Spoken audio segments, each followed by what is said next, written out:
body chasing the truth.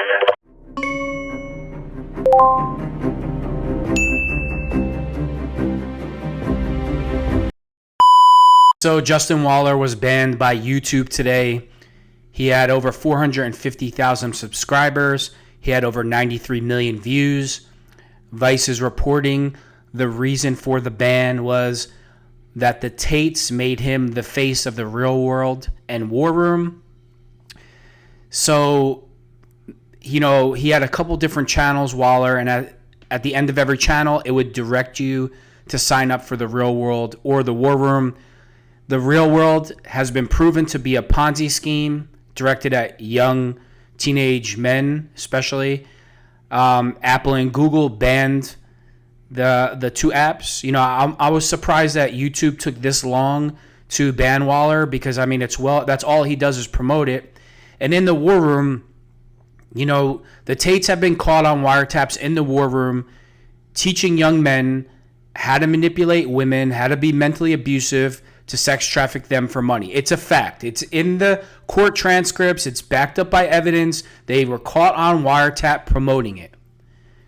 Now, Justin Waller is a 40-year-old man he claims he was already a millionaire before he met the Tates. He constantly makes videos about not simping. Well, simping your love for the Tates costs you your platform. It's that simple. He was 40. It's not like he's a teenage kid or a 20-year-old. He supposedly was a millionaire from construction, and this was his big story about meeting Tristan Tate. I remember the night I met Tristan Tate. It was a rainy night in Miami, and I stepped onto the balcony, and I'm 6'4", and he's 6'4", and we looked into each other's eyes, and right there at that moment, I knew it would be friends forever. It's like, dude, oh my God, I'm going to throw up. I really believe that they're lovers, and I think it's eventually going to come out that they are lovers, and this whole masculinity thing is just a scam that they're trying to, pull on everybody. And don't worry, Justin, when Tristan is in prison where he belongs, you can visit him on the conjugals, and you can wear your favorite high heels and your favorite skirts to go see him. Nothing like listening to Justin Waller make anti-simp videos, and then he simps his platform away, and he's just professes his love for the Tates daily. He's absolutely ridiculous. So, again, he had 400,000 subs. He had over 93 million views, which is a lot of subs and a lot of views. And if he's going to, he tweeted on to work, and I'm sure that's true. What's he going to do? He can't his life isn't over. But if he wants to make it sound like this didn't matter to him, he's full of it.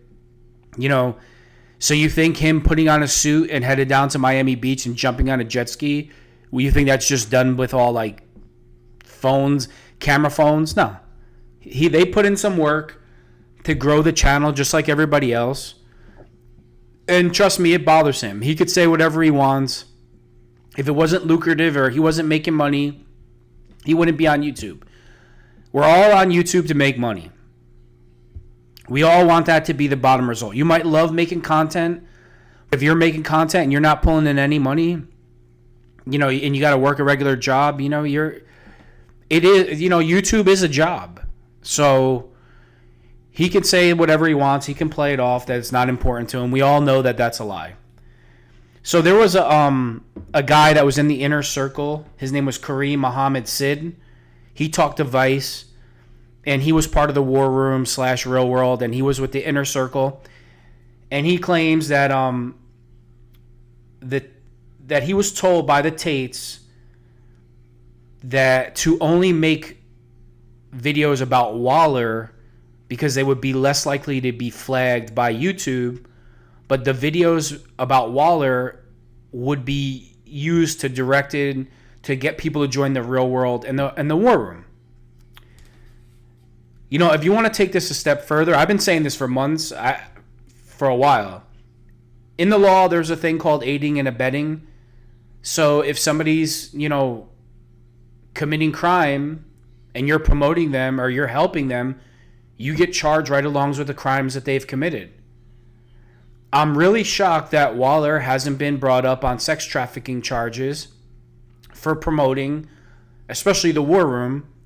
It's not me. I'm not making this evidence up. In the War Room, Tristan Tate and Andrew Tate have been caught teaching other young men how to manipulate women to get them to work on webcam.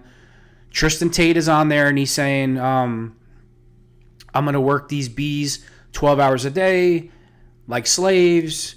He doesn't want them to have the passcodes to the account so they can't see how much of the money that they're making. You know, they stole up to 70% of the money. They lied about the taxes, had them fill out paperwork, and then kept the difference. And this Kareem Mohammed Sid, he also said the same thing, that they would work 12 to 16-hour days to prove their loyalty to the Tates, making content. They were barely paid minimum wage, if they were even paid. Does this sound familiar? Isn't this the whole Tates case with the sex trafficking? So the Tates, not only do they, prey on naive young women, they prey on naive young men. And the ultimate tool bag, if you wanted to see a walking BJ, that's what Justin Waller is. I tell you this all the time. There's nothing real about these guys. The Tates are millionaires. They drive Bugattis. You're just jealous. Okay, let's get into how the Tates got their money in Bugattis. They didn't make it from kickboxing. They made the majority of their money making you believe that they have the answer to your problems. And then, if you give us only $49.99, we'll teach you everything that we know they don't do drop shipping. Everything that they teach you, that's not how they became rich. They became rich because you were naive enough to give them your money. Waller is part of that. Waller doesn't give a F about you. The Tates don't give a F about you. They have to promote brotherhood and all this and that to get your money. Oh, you wouldn't say that to the Tates. I would say the Tates love to have weak feminine men interview them, because I would tell the Tates right to their face, you make me sick. You're sex traffickers, you're pimps, you're pedophiles. And Justin Waller, they're also pimping him out to a degree. He's a tool bag to fall for it. I'll give a 20-year-old kid a break. I'll give a girl from a poor family a break, but I ain't giving Justin Waller a break. He's probably a bigger scum, than the Tates, because he knows exactly what they're about and he's going along with it. But then again, when him and Tristan are probably lovers, what else would you expect? Things are not always what they appear, guys. You need to wake up. Exploit young man. Hold on, give me a second. There you got it. You guys need to wake up. The Tates and Justin Waller are not God. There is only one God. And nobody can take away the process of hard work getting you from A to B. Nobody. These guys will promote, they're anti-education. You know why they're anti-education? Because they want you to always have to depend on them to pay the $49.9 a month for you to drop ship and do all that other garbage.